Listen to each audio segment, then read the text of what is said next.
Hello, hello, Congressman. How are you? You are muted, sir. Hello, how There you doing? How's everything? we are good. We are very good. Thank you for Good, joining good. us this evening. I understand you're just coming from the floor, right? That is correct. Oh, okay. What were you voting on so the people can hear what you guys are up to? Well, what we were voting on is an environmental package. Okay. We're moving along and get that done. It's not, the truth is there was nothing very, consequential out of things, but it's still important Hmm. to get done. So, yeah, yeah. Yes. Ooh, I don't like this glare. Let me Well, close this curtain. okay.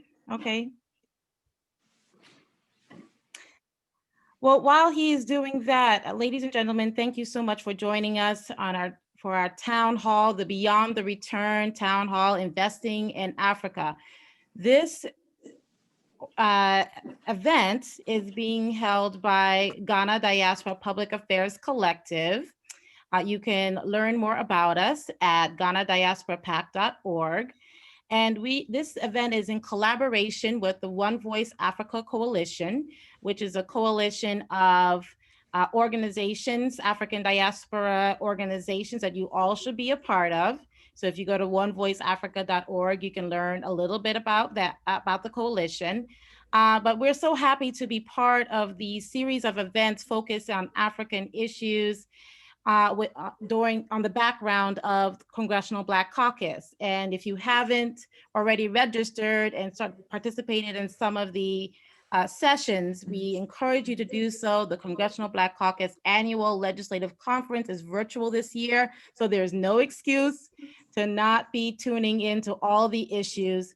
But we feel that we are particularly blessed to have Congressman Gregory Meeks, the next House Foreign Relations Chair, with us this evening on this very important topic during a very timely season, as there's been a lot of recent announcements in regards to US Africa trade and investment relations, and with the backdrop of the UN.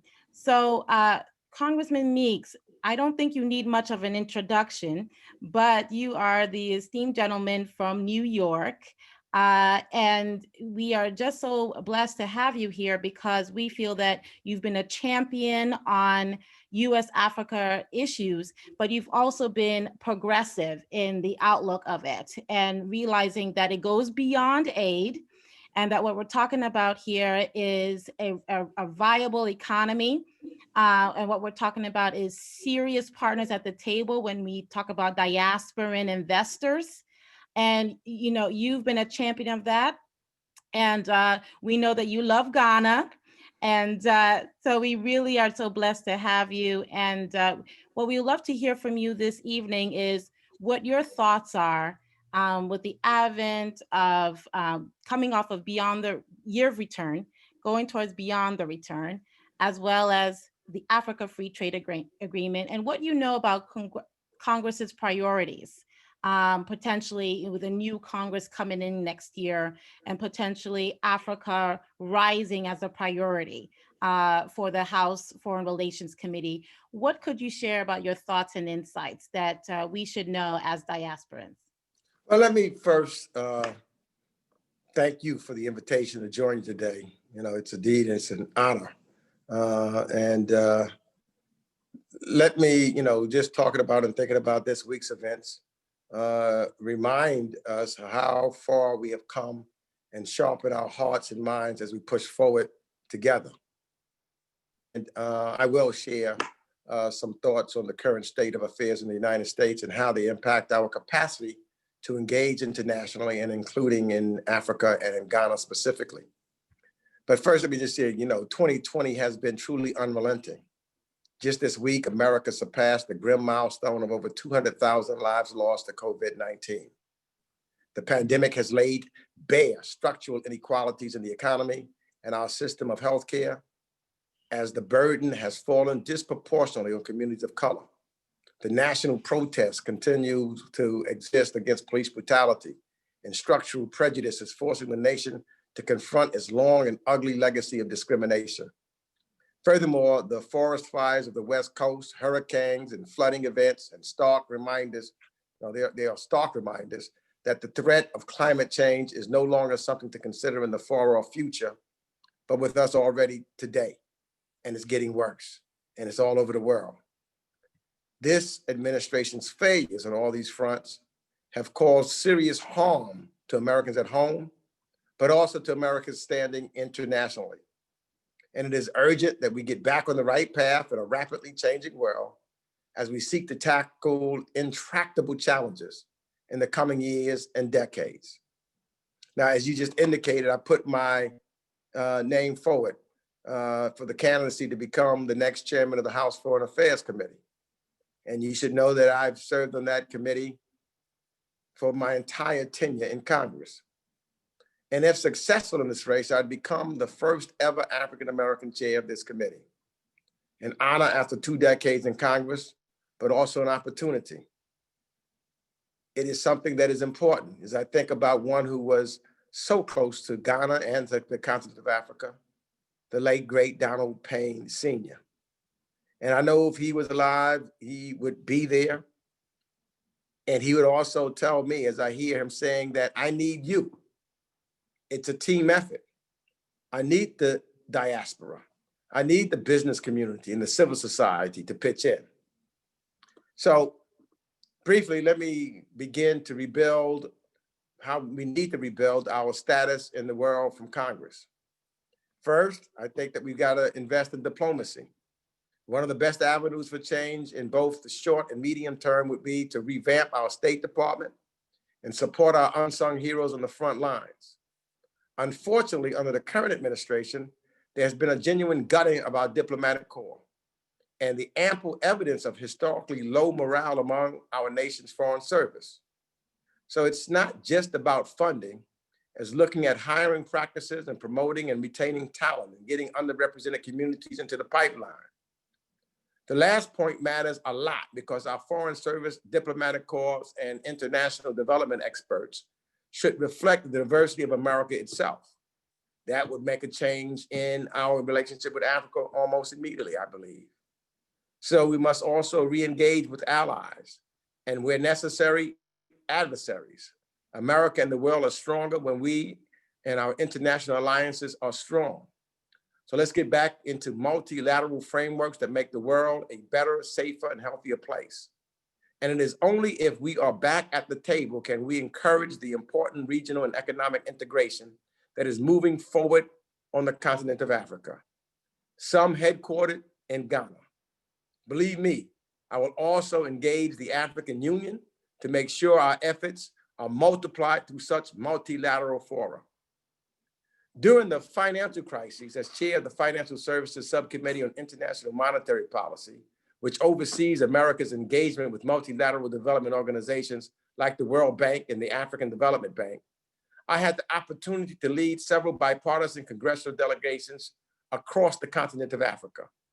And during these trips, we engaged with heads of states, parliaments, and civil society, and saw firsthand how the interconnected nature of our world means that crises in one place often spills over to another, and the incredible value of coordinated action through the G20 multilateral development organizations and active continuous direct.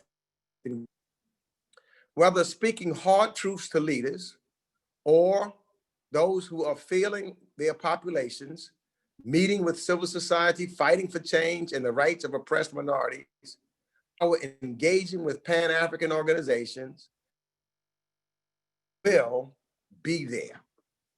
This is all the more true as countries like China and Russia increase their focus on the continent of Africa, often with clear self-interest at the expense of the long-term benefit of the people of Africa.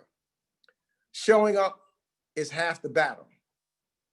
You know, when I traveled to Ghana on several times, they look and earn and learn and yearn for American companies, and many of them African-American companies, to come to do business there.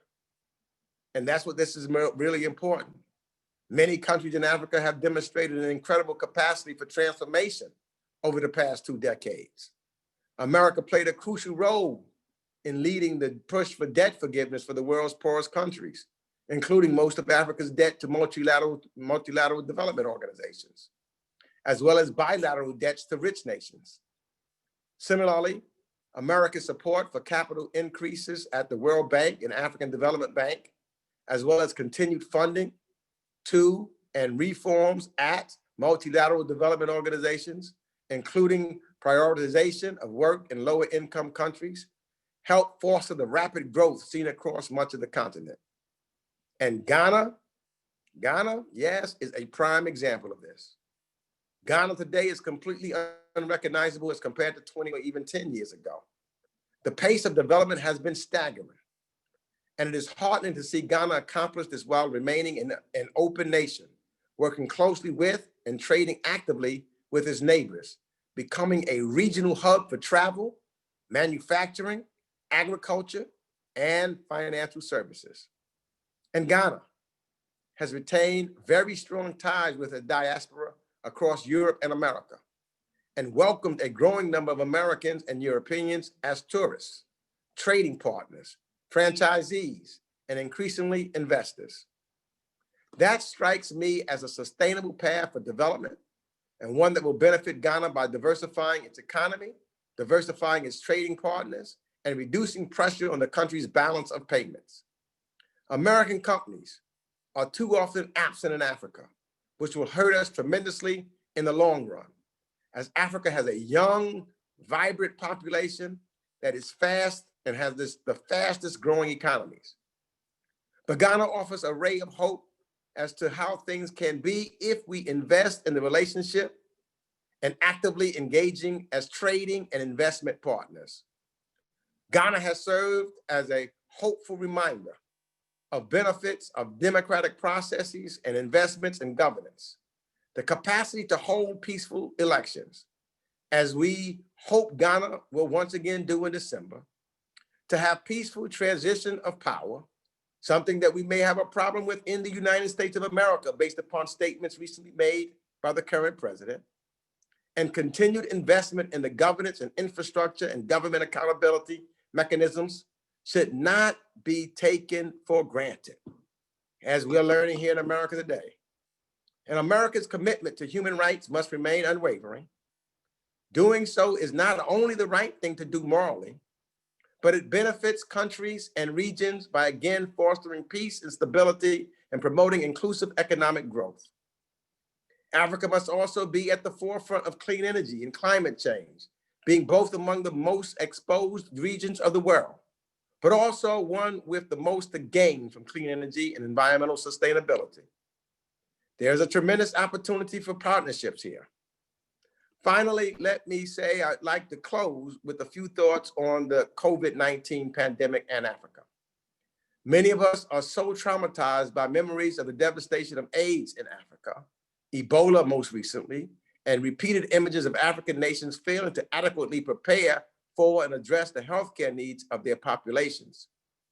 You read the same headlines that I did earlier this year about the potential loss of millions of lives in Africa to COVID-19. It has been a relief beyond words to see that African nations have escaped the worst of the pandemic thus far. There are many theories about why this might be, but we cannot dismiss the role that governments and civil society played in helping avert the worst. From the continent-wide supply chain systems that were rapidly put in place by the African Center for Disease Control, to national governments heeding warnings and implementing policies to stem the spread of the virus, there is no doubt that hundreds of thousands and maybe even millions of lives were saved. Here again, Ghana offers a ray of hope. I believe that Ghana's ability to navigate through these challenging times is a testament to decades of investment in governance, institutions, and its people. Indeed, Ghana has shown relative success implementing COVID testing and containment strategies and appears to be showing some success reopening the economy, trade, and travel without a massive resurgence of the virus. It has also been heartening to see African states organize quickly and advocate in one voice for the needs and response in the face of the president. If Kwame Nkrumah, the first president of Ghana, who is credited with saying that it is clear that we must find an African solution to our problems, and that can only be found in African unity. The rapid development of not only individual African nations, but also regional and Pan-African institutions over the past 2 decades give me great hope that Africa has taken a firm grip of the reins of its own future. America and the continent of Africa share a long and very complicated history, but it is one we can build upon, and which I hope to contribute to in a position and in a positive manner in that position, if I have the honor of serving as chairman of the House Foreign Affairs Committee. So I thank you for giving me this opportunity to say a few words. And I know that you're having a great conference, and I wish that I could stay for questions. I know you have a speaker coming on, but there's a lot still going on the floor, and I'm negotiating, and I'm trying to still work out these elections for the chairmanship of the Foreign Affairs Committee. So I have a group of people that I have to meet with. But thank you so very, very much for having me. Thank you so much, Congressman. If you don't mind to take one question from one of our panelists, promise you just take 2 more minutes of your time. Is that Go ahead. okay? Yes. Okay. A question from Ms. Dana Reed. Hi, Congressman. It's good to see you again. Thank you Good for to all see that you. you do. My pleasure. Likewise. Exciting times, certainly, and I appreciate your focus on Africa and everything else that you do in New York and globally. My question is, with your chairmanship that you will get and with a Biden-Harris ticket, what could we expect for Africa-US relations, whether it's enhancing what's already in place or new policies that we might expect? Some new and growing policies. We don't want to stay where we are, and we want to get past, as indicated earlier, for just aid for Africa and not start talking about how we can help. I think that we need to be very helpful with reference to intracontinental trade, which will help stabilize a number of countries and their economies. I think we need to be helpful with governance and helping various countries in that regards. I think that we need to be working with the AU and others so that we can stabilize certain of the regions like Libya that destabilizes other areas around it. So we've got to have that focus there. I think that we've got to show up and make sure that our USAID is doing more to help with infrastructure. And that we work with those that are having some human rights violations therein. So I think that, and I think that we will be very fortunate if I'm the chair of the committee, along with Karen Bass, who is the chair of the subcommittee, that we could take a lot of the subject matters that comes between the subcommittee, elevate it to the full committee, so Africa is on the front burner of attention on the committee, and thereby making it on the front burner for people all over the United States of America and the world. So you can expect to see that the elevation of attention to Africa under my leadership as the chair of the Foreign Affairs Committee. Thank you. I look forward to working with you. I'm ready. Good deal. I look forward to it also. Well, thank you so much, Congressman. You're looking good. Love the suit. And we cannot wait to host you again, hopefully in less turbulent times. And we cannot wait to hear about your most memorable moment in Ghana, and or is your favorite Ghanaian dish, if you could share. Well, I will tell you this. Number one, for me, and it's somewhat solemn. I traveled to Ghana with my oldest daughter, which was really important to me to have her go. And knowing the long history, we went, of course, to the point of no return, and going into those facilities and just touching those walls with my oldest daughter was, even to this day, just so emotional for me. And it just reminded me of the direct contact that all of us who are of African descent in America that we have with Ghana and in the United States of America. On the other side, I will tell you, you talked about my suit. The other thing that I love is the tailors in Ghana. Yes. Because I was able to get some beautiful African garments. We had a tailor that came, and my wife and I had matching outfits and things of that nature. And it was just, fantastic.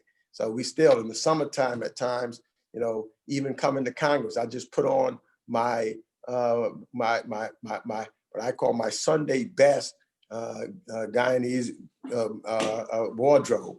And every time I put it on, I get such great compliments from everyone.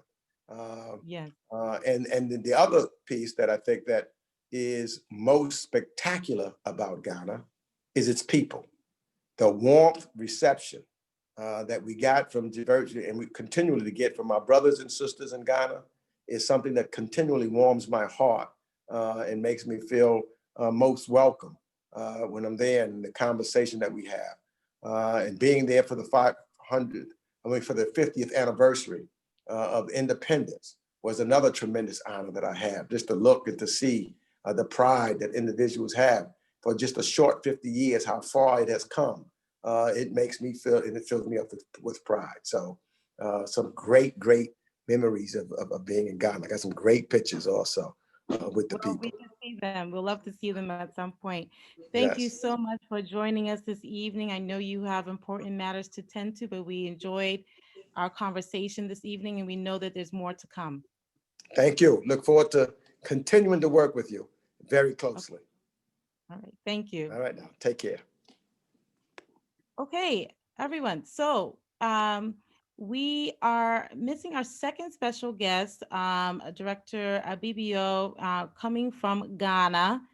I hope it's not our Ghana internet failing him right now, but we will patiently await him. And when he comes, we will love to hear from him about Beyond the Return directly. But at this time, guess what? We're on time to start our first panel, actually, and introduce our esteemed panelists. And I really want to start with, well, you just heard from her, actually, Dana. So Dana in the purple there, she is an impact investor and advisor in sub-Saharan Africa. Many of you know her from the Africa Center, where she's a founding trustee. She's also founder and CEO of the Pan-African Investment Co.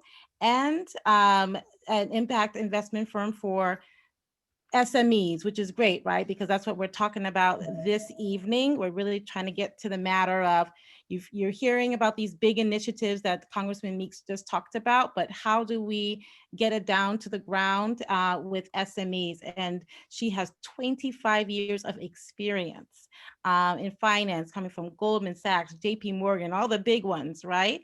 And sitting on the board of Dangote Foundation and Bill Gates Foundation. So yes, her accolades run and run and run. And she's here representing Nyansapo Capital, a new firm with Boris Kojo. And we know that means then that projects in Ghana are coming. And so we are really excited to have her. And Dana, if you could share a little bit about your new firm, why you started it, a little bit about why it's established, why you established it. Sure, and thank you so much for putting this on. And it's great. Everyone needs to hear. We need these dialogues. I'm happy to be a part of it. So thank you for the invitation. So Nyansapo Impact Capital is an investment advisory and private equity fund focused on SMEs in Africa. My partner is Boris Kojo. We have known each other for a while, and for the last few years, I have been thinking about putting this together, looking for a partner, and watching the work that he did or is doing in Ghana, the $1.9 billion of tourism that he brought to Ghana specifically, and what he will do in the rest of the continent. Underlying those tourism dollars are the SMEs that are benefiting. So he was the perfect partner. And so we jointly have co-founded Nyansapo Impact Capital. We will be a $300 million growth equity fund, again, focused specifically on SMEs in the continent. So why? Well, my last venture, Pan-African Investment Co., focused on early stage impact investments.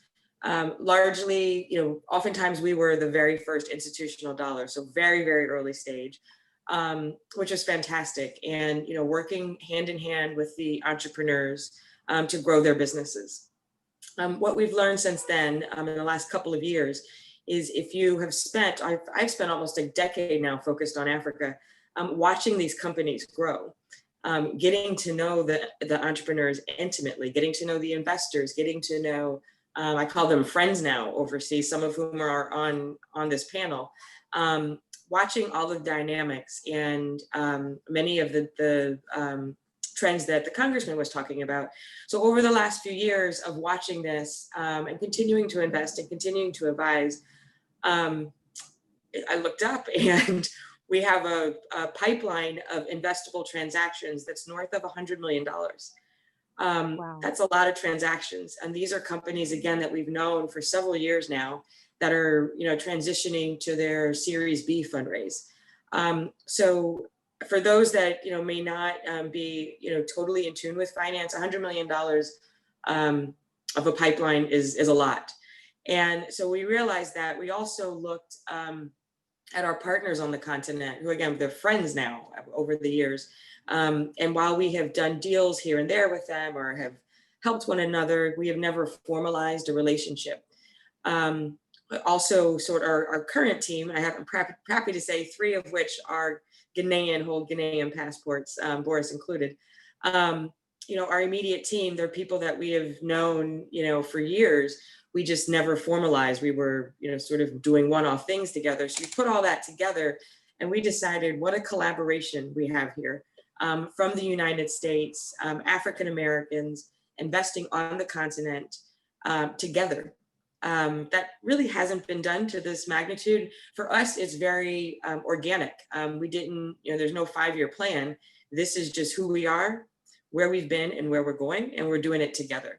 And so what does that look like simplistically? We are capitalizing our continent and creating wealth for the diaspora along the way. So we are impact investors at heart, but we think about it in a way of profit with a purpose. So oftentimes people hear impact and they're thinking aid or grant. That is, go back to my Goldman Sachs and JP Morgan days, very much a capitalistic approach, but everything we do brings good to the continent. So we want the entrepreneurs that we invest in to become very wealthy.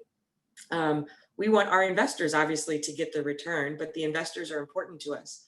It would be easier for us to go to Wall Street and, get sort of the normal, large private equity players. But what we're doing is really incorporating the diaspora.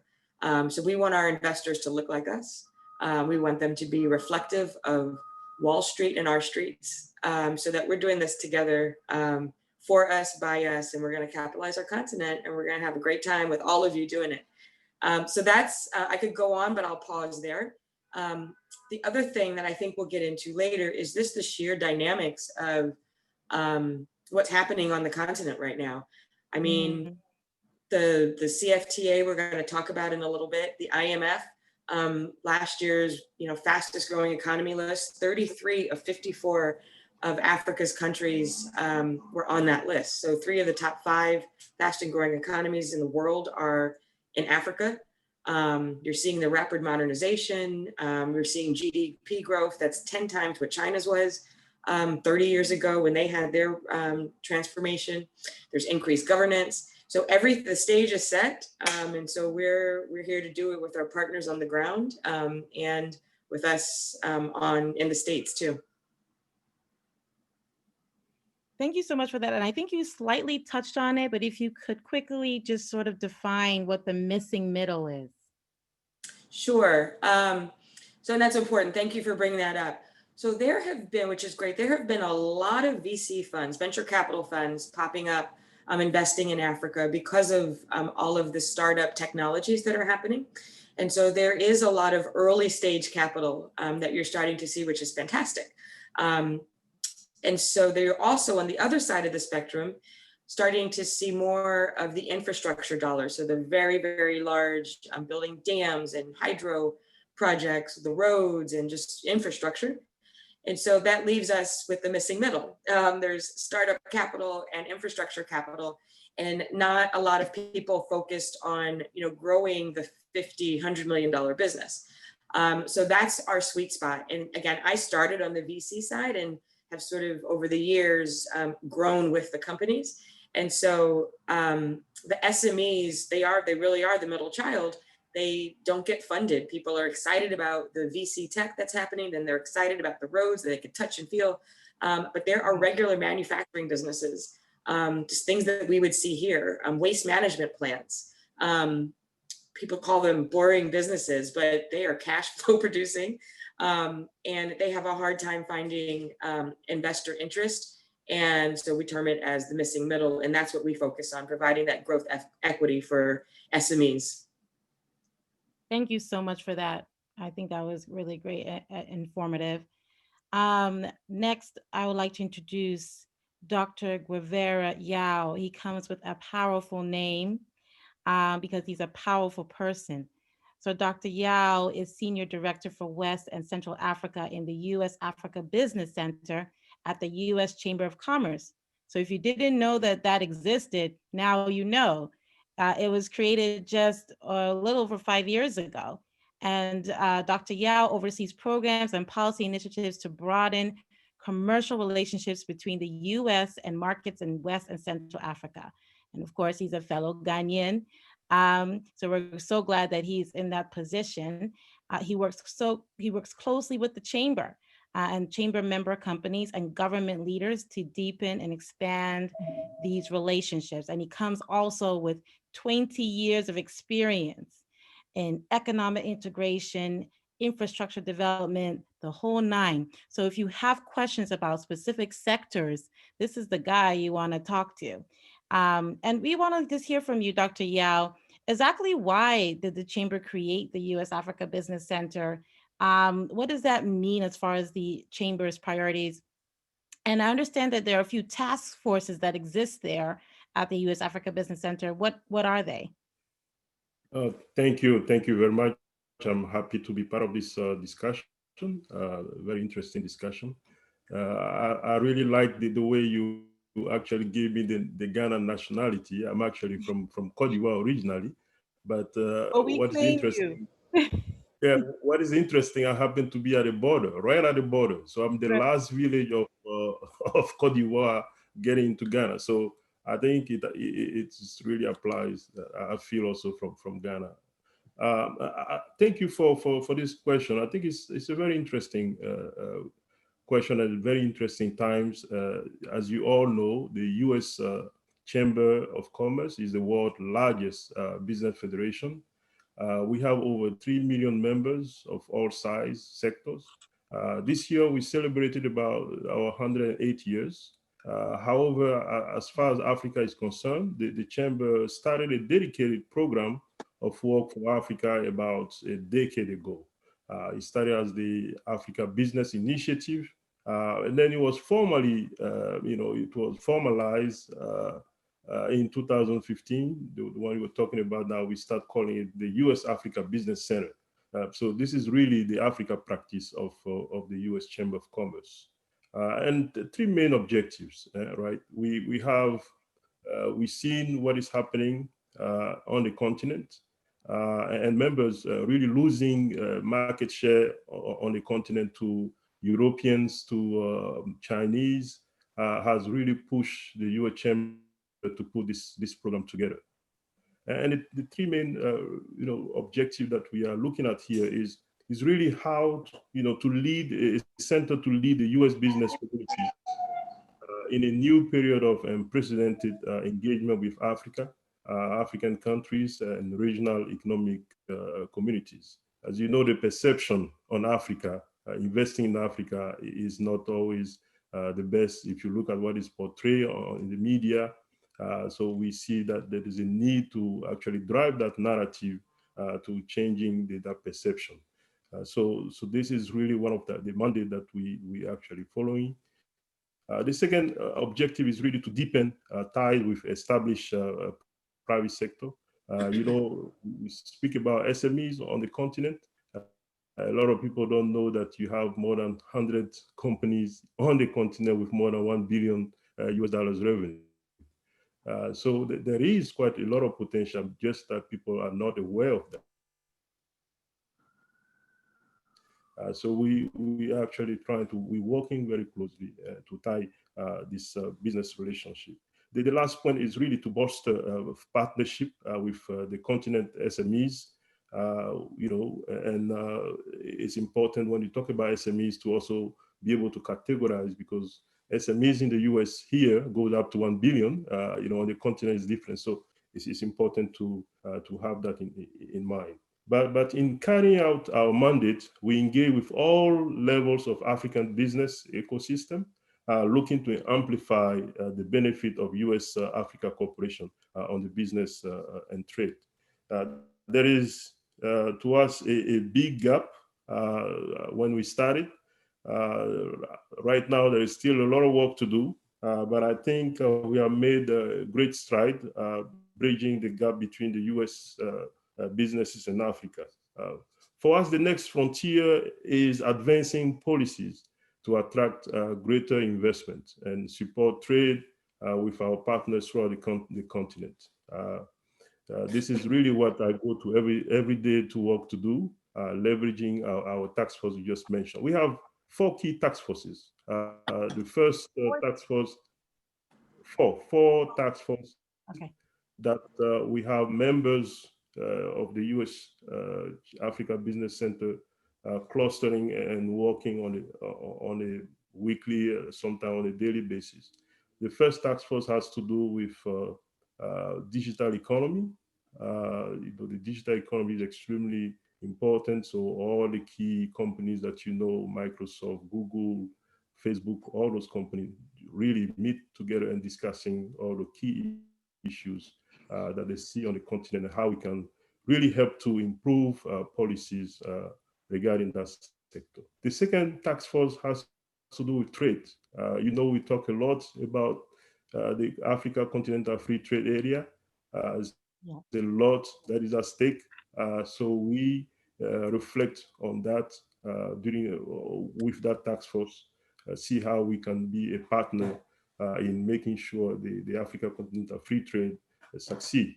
The third task force has to do with life science and wellness. So everything that has to do with health, pharma. So all the pharma company are also part of that and discuss those issues. The last one is the investment task force. This is the task force that I lead. It is really to see how to bring investment on the continent. So this is really what we do on a daily basis, and I have I have the privilege to oversee about 30 countries starting from North Africa all the way through West and Central Africa. Thank you. Thank you so much, Dr. Yao. And our third panelist for the first panel is Matilda Arhin. Now, Matilda is just a trade extraordinaire, and she started from the grassroots.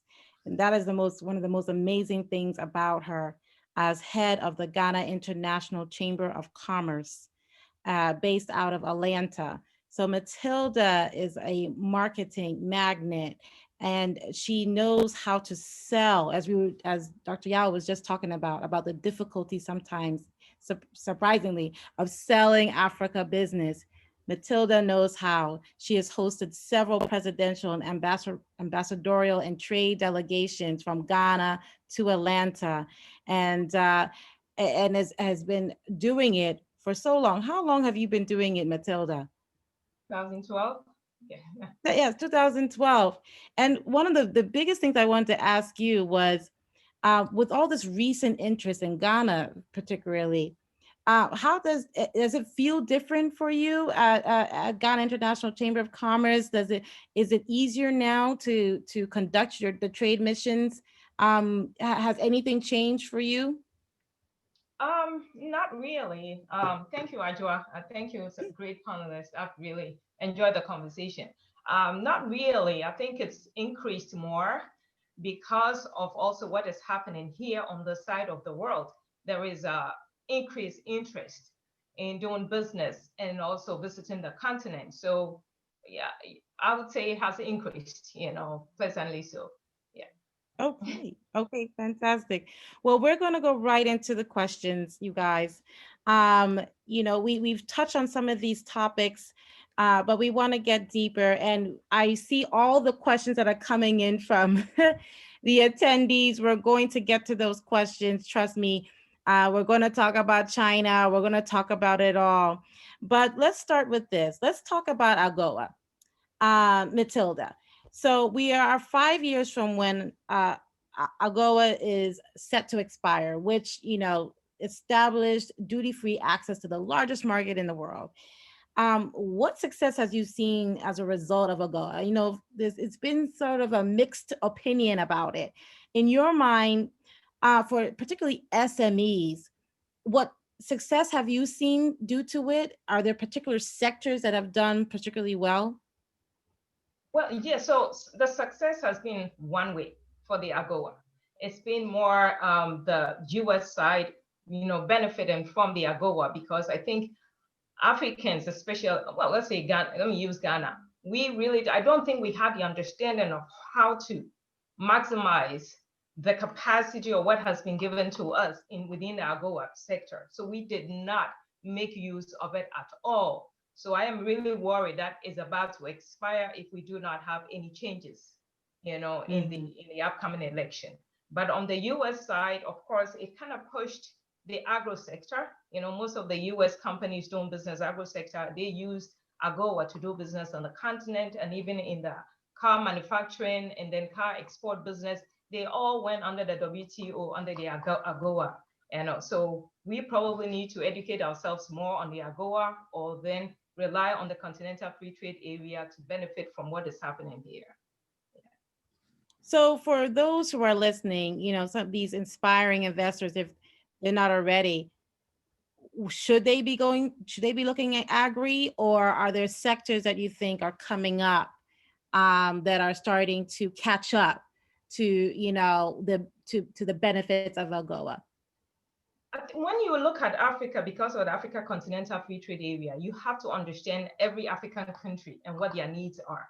Most African countries are focused on agro sector because everybody wants to be able to feed their own people to begin with.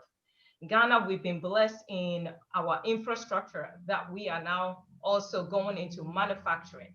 So there is opportunities. And then with just what happened with COVID-19, there's a strong interest in everything else that is digital, healthcare, going digital, education, going digital. So there's also strong interest for intellectual property. So it is important for me. My focus has also been my brothers and sisters here, the 50 million African Americans here. I want them to start focusing on the continent like never before. So I was really pleased to hear that Dana has been able to focus on bringing that investment pool into Ghana to begin with, and maybe different African countries also. And so the interest is we really need to start focusing. I've been talking about them for the past 7 years. The strength of African Americans, the $1.3 trillion that they spend. If we find a way to focus on that, we wouldn't even need that $1 trillion that China has promised to spend in Africa in 10 years. Our brothers and sisters spend 1.3 trillion every single year. They spend $400 million in tourism a year. That alone, finding and forming the right partnership, like Congressman Meeks was saying, would definitely be Africa's progress if we are able to do that. Yeah. So from that, actually, and this is for the whole panel, does that to increase foreign investment in Africa, should it start with Africans and African Americans? Should they be the first to be engaged with, the first to be pursued, recruited, to look at opportunities when it comes to Africa. Agree or disagree? Agree. Agree. I agree. There's no other way. There is no other way. There is no other way. So I strongly, and one thing that we probably do not know, that there was an investment that was made about 60 years ago. That is the best investment that was made for Africans, and then let's say the diaspora. Investment between Kwame Nkrumah and Martin Luther King. Both of them were in Lincoln University. And Yep. you know, when you do the read and you go into details, you realize that they had a plan of connecting us and moving forward. You know, so when you see Martin Luther King had a lot of speeches, one with "I've come to cash the investment check."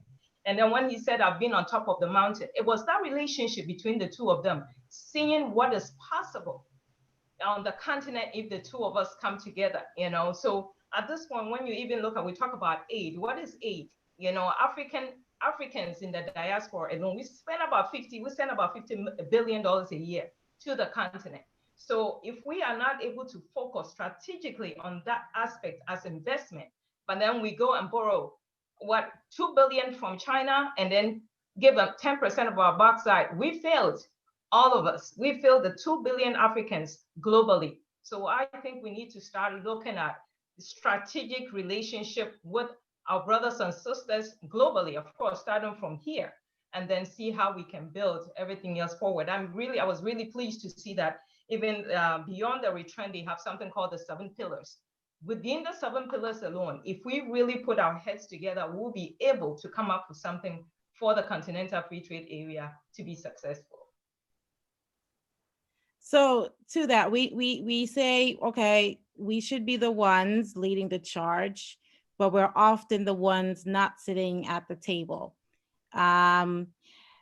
This is interesting. When just last week, the United States just announced a big investment towards the continent, $8 billion, over 300 projects across the continent, through the International Development Finance Corporation. So even though this agency is fairly new as a revamped OPEC, right?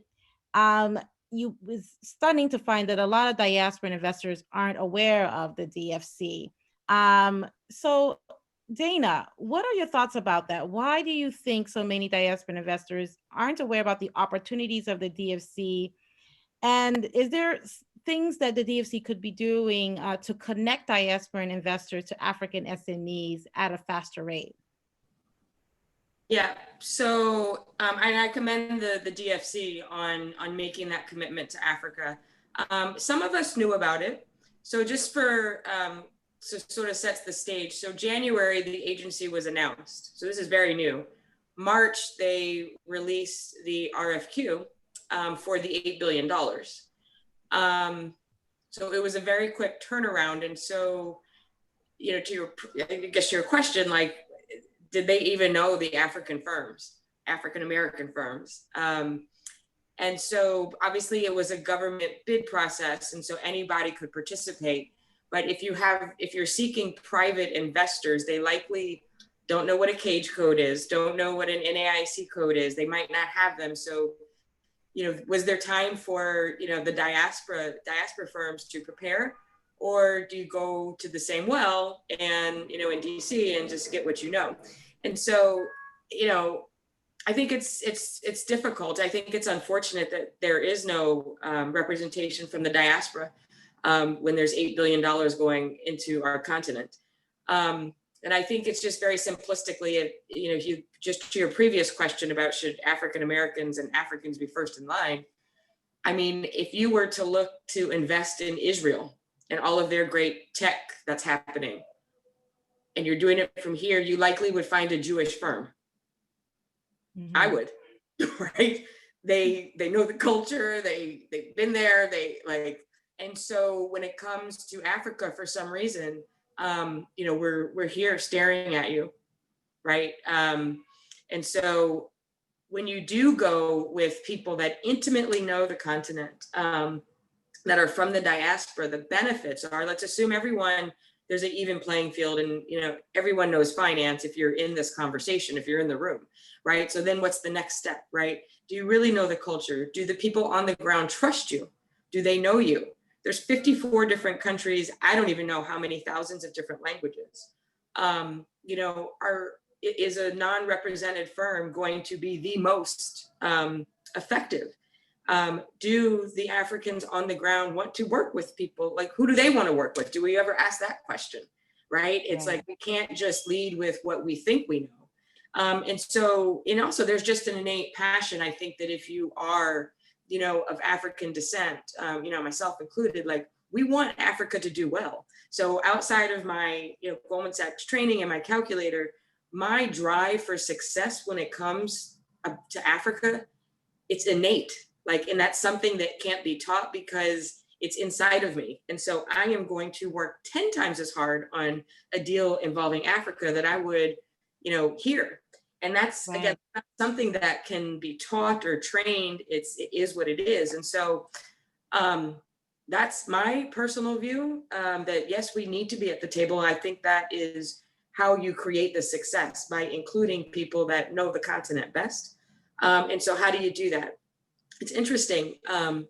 Just last week, one of the New York state agencies, it was so touching, reached out to me because they said in 12 to 18 months, Dana, we are planning to do big multi-million-dollar contracts in diverse neighborhoods. And so can you help us find diverse construction teams, because they're going to know the neighborhood better than us.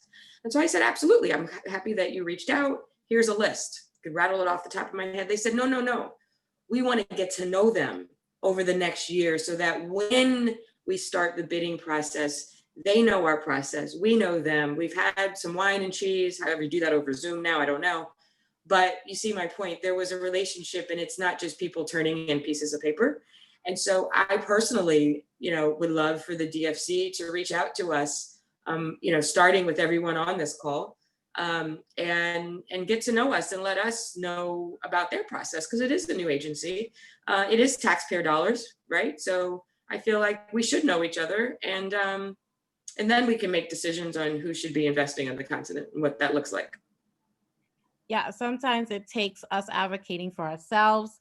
And as you said, is there a list of diaspora firms that they are aware of? Maybe we create our own list, right? And make sure that it's the most accurate list. We know each other best.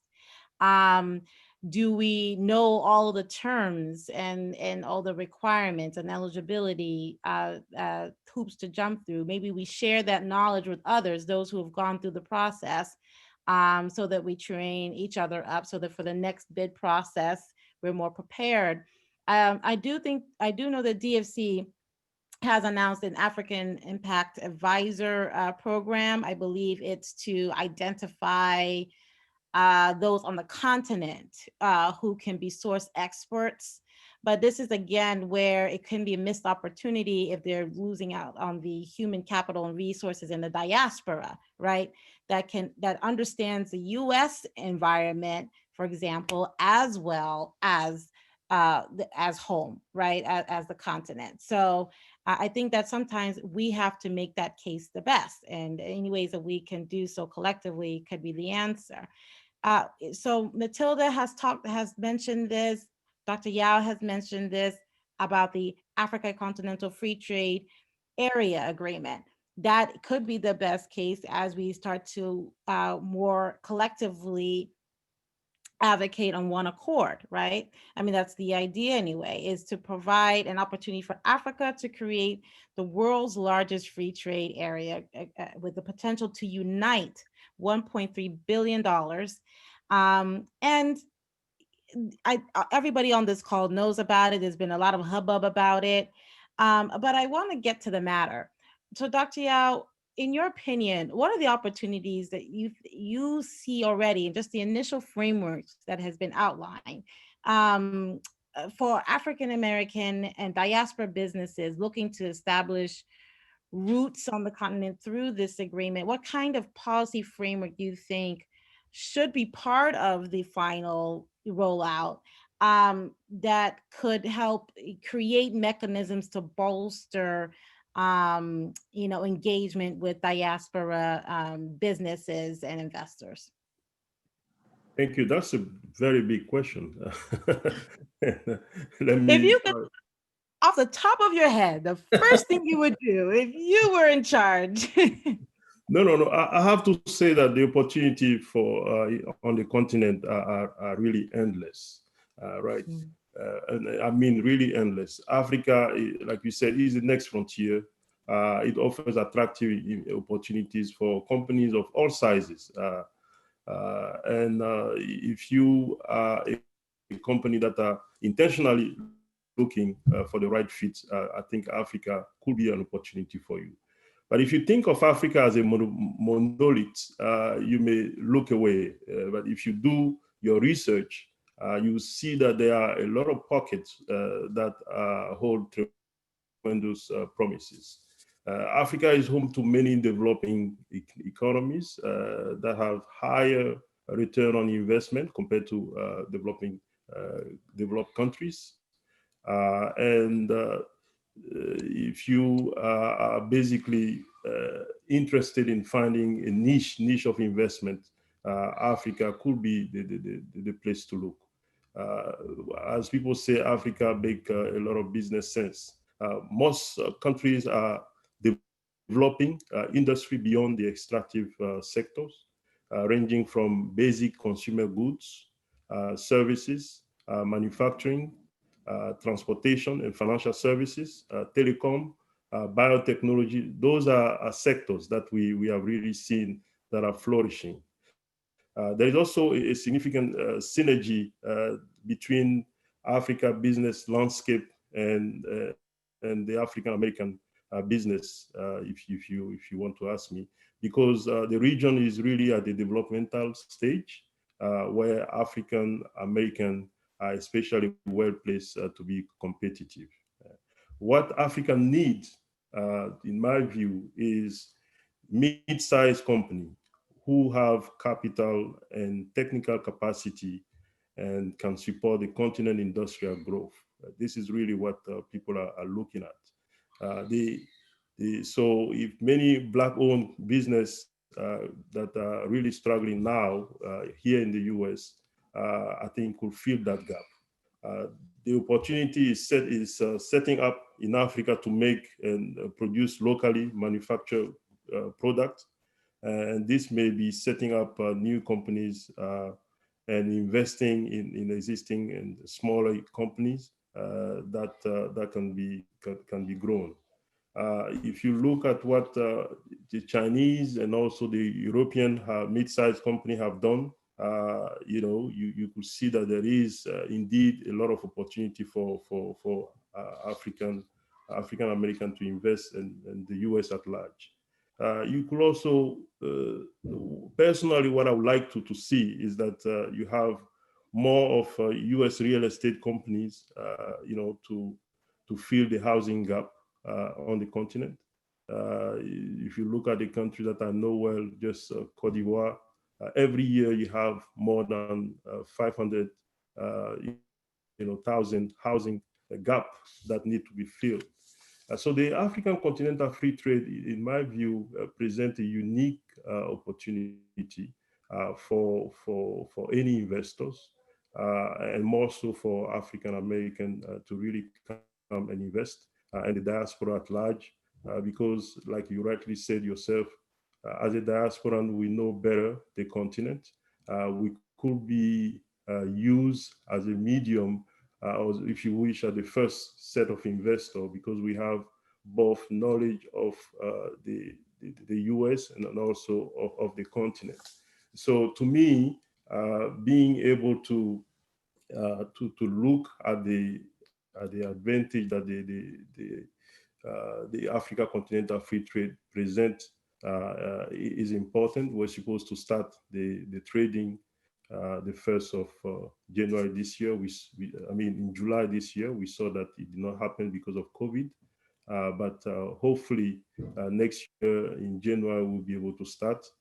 There's a lot of sticky point right now, but hopefully they'll be able to iron those points out and creating the enabling environment for businesses to invest. But truly, if you are interested in the research, be able to invest in the continent. So in terms of policy, I think although diaspora are really interested in investing, but I think there's a lot that is incumbent into the government, the African government, to do a better job in creating the transparent legal system and business environment that makes sense, and also secure and reliable for all investors. Opportunity to build a policy framework that leverage the unique connection between Africa and African diaspora, incentivize Black, capital to support Africa economic growth. A few countries can be cited. Ghana is really leading the example. If you look at the carefully curated, year of return, I think Dana said that we brought about 1.9 billion in tourism and hospitality revenue alone. So imagine if government could spend a bit of time to craft those programs. And this money is actually more than what the aid, that Ghana received in 2018. So I think there's a lot of opportunity, and the government need to really pay attention to creating the enabling environment, making sure that diaspora feel, they could invest safely in the continent, and also see that the investment they are also making are really improving the living condition of people. Just looking at the remittances, I think one of the panelists said that 49 actually billion was invested. If you look at the aid, it's about 52 billion on the continent.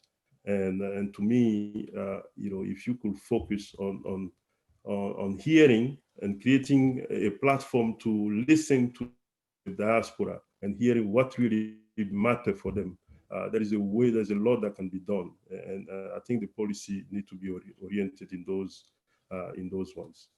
In terms of mechanism, I think quite a number of few mechanisms are in place.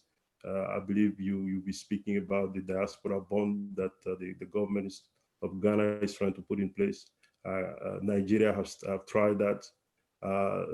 Ethiopia has also tried to a lesser extent in terms of success, but there is quite a number of things that one could rely on to making sure investment are promising for African American and diaspora in general.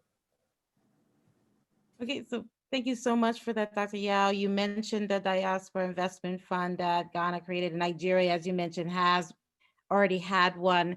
If you have questions, if there are attendees who have questions about that, we encourage you to ask them in the chat.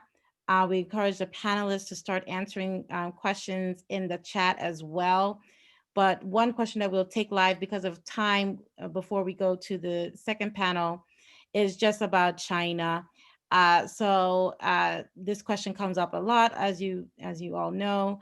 And there's always mixed opinion about that. China's dominance on the African continent, and Ghana is no exception. Is the hubbub overblown? Is there an appropriate response for the U.S. to counteract, what China has gained on the continent? This is open for all the panelists to answer. Maybe since I have the floor, I'll quickly say one thing, and then how the see the new government initiative called Prosper Africa here in the US that has put together more than 16 agencies within the US government to supporting US investment on the continent. I think it's a way to also counter the massive and the aggressive posture of China on the continent. I think it's really incumbent into African government to really answer a simple question: what type of investment would they like to see? If you deal with a U.S. company, you are sure that in terms of ethics, in terms of transfer of knowledge, in terms of transfer of technology, this is something that you can be assured of. Business have incorporated in the business plan, what is called the corporate social responsibility. If you see how many businesses on the continent are investing so much in uplifting the skills of Africans, it seems to me that it's no-brainer that you want to choose a partner from the US. But unfortunately, I don't think the US has been aggressive enough. Africans are in dire needs. So anything that they could lay hands on is really what they go for. There's a lot of bureaucracy in getting access to funds. And so the process needs to be streamlined. And I believe the Prosper Africa is really hoping to achieve that by having what they call a deal team that is in all the embassies across Africa to supporting any U.S. investment on the continent. And to me, this is something that is important to reckon. The U.S. used to really be the leader in terms of investment on the continent. China has come over the past 10 years. But to me, we need to find our niche. We should not compete where we don't have the comparative advantage. We should just look at the niche investment and continue to pursue that. Quality assurance, digital economy, all are those sectors that the US has been doing extremely well and need to focus on. Thank you so much, Dr. Yao. We know that this is usually a hot topic, but we have been now joined by Director Abibio of the Office of Diaspora Affairs in Ghana. And so at this point, we will end our first panel for now. And, if there are additional questions at the end, I think a lot of our panelists will be able to stick around to answer them. We also invite them to answer questions directly in the chat as you see them. We really encourage you to do so. At this time, I would really like to introduce the director, Honorable. So good to have you with us. I'm glad you're able to make it. And you were right on time because we're about to start really delving more into Beyond the Return. But you just made a great announcement recently, unveiling the 7 pillars, looking at a 10-year plan that Ghana is rolling out, jumping from year of return to Beyond the Return. And we invite you just for a few minutes because of time to share more about that, your plans and what the diaspora and investors can look forward to. Thank you for joining us. Thank you so much. I'm very, very sorry that I had to attend to another very pressing assignment and had to rush through the traffic just to come and do this. So I'm so sorry. Thank you very much. Yes, glad for this opportunity to say one or two things about what we are undertaking in Ghana here. The year of return was a big success, no doubt, and we needed to follow it up with something that was going to enable us to consolidate our position and to really, cement the gains that we had made in the course of the year which is the year before. And we basically have then come out with a strategy. This is the 10-year plan, which is based on 7 pillars that will enable us to engage with our diaspora community once more, but on a long-term basis, of course. And this is aimed at looking at how, we would use our heritage and so many other things and our lifestyle and our, and the aim at looking at the diaspora as a whole.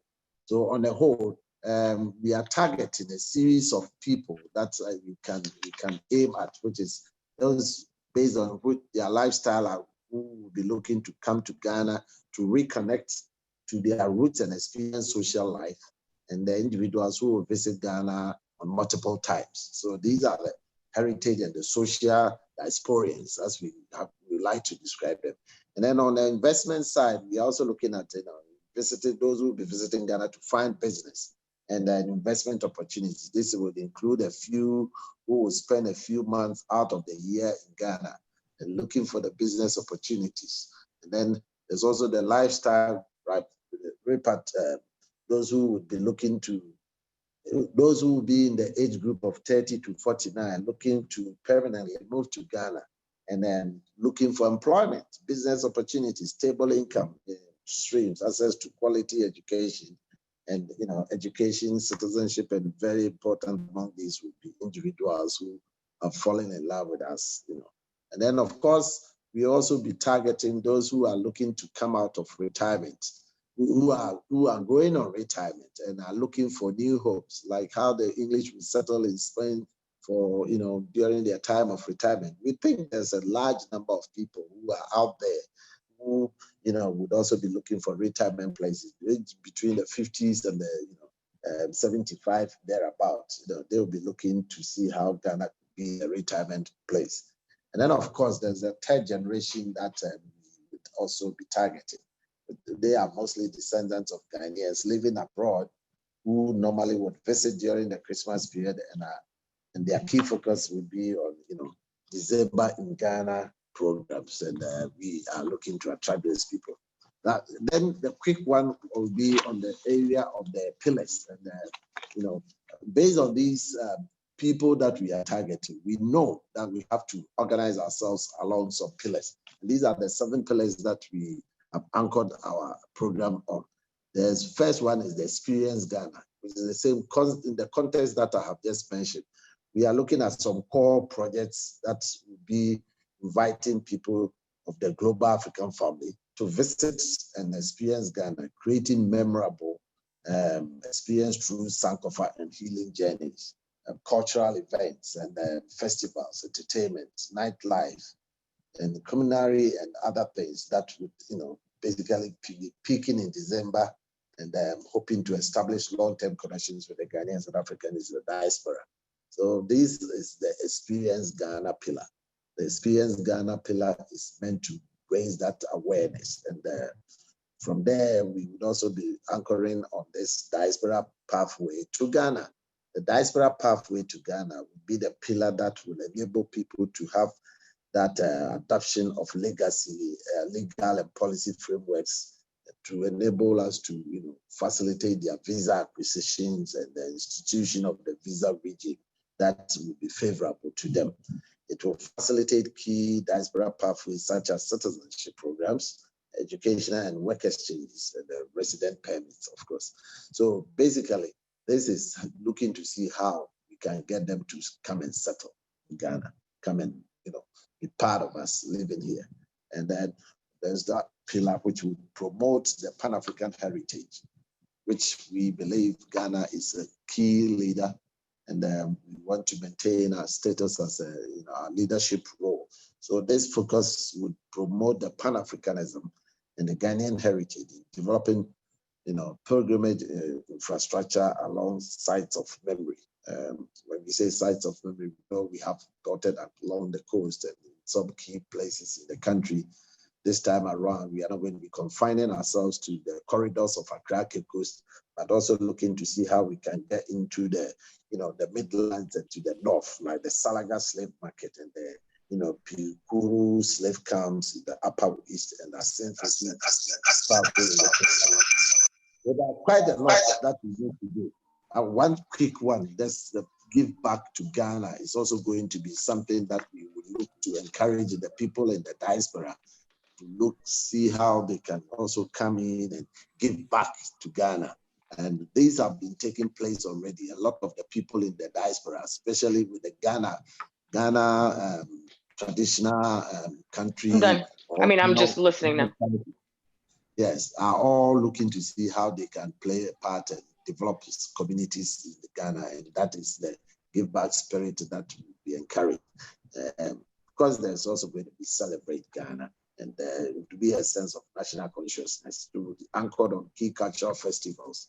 There are so many festivals across the country. We intend to put all of these into our programs and see how best the country can have, there will be a countrywide celebration of Ghana, and the people will have to move across the country and not be confined, as I've said already, to the Accra Cape Coast corridor. And then The key one, which is the brand Ghana, along the lines that we want to promote the Black continent. We want to make Ghana the key, the gateway to Ghana. And we want to promote Ghana not just in isolation, but in the context of the Pan-African leadership role and the Black consciousness emancipation goals that we have already initiated. And this will be looking at putting the story out there in our own way, the way we want it, taking control of the narrative as we would like to, so that it is no longer the distorted and the jaundiced view that others have put out there about us. And then the key one, which I suppose fits very well into your program, is the Invest in Ghana. And this is the key event that would be featuring the Investment Center, the JIPC, and other things that we would do to make sure that promotion of the diaspora in the key areas of attracting business is sustained. And on this basis, there are so many things that I have to say. I don't know whether you want me to pause and come back on it, or how you're managing your time right now. Yes, But there actually, are so many. if you could pause, because now that you are here and you're settled and you're not fighting traffic, we would love you to answer some questions, and they're popping off. They're popping off in the chat as you're speaking. All over the place, you can imagine. Yes, yes. So at this point in time, we hope you can spend a little bit more time with us. And for everyone, we know we're going a bit over time. We hope you can all stick around as we get to the second panel of esteemed guests. And that will include the Honorable, who will, because this is all about the Beyond the Return. So the second panel. So Honorable, we hope you can stick around for the questions that will happen after.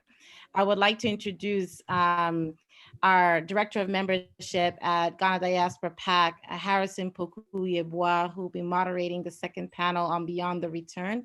Harrison, are you there? Yes, I am here. Can everybody hear me? Yes.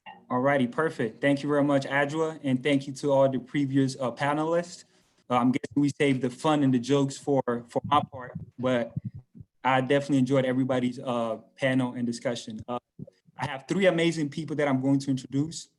I'm very excited, and confession, these are three individuals that I've always wanted to meet in person.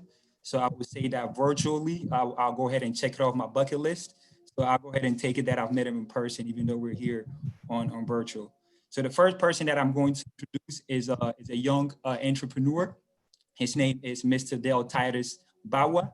And a little bit about him is that he is a London-based entrepreneur with a background in real estate and management and other alternative investments. One of his businesses that he oversees is called HP1 Ghana, which is a home-based environmental and sanitation services company, providing maintenance services to the Ghanaian ports and harbors authority based in Temagana.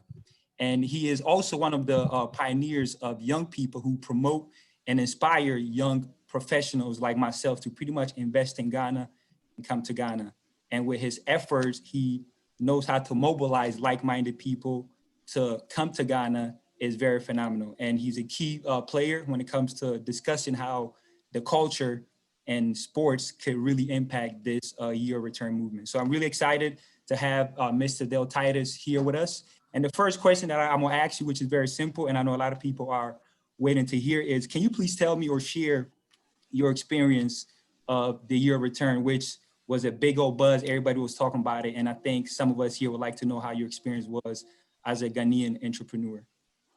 Harrison, thank you. Thank you for the warm introduction. I'd like to thank you all, the panelists involved.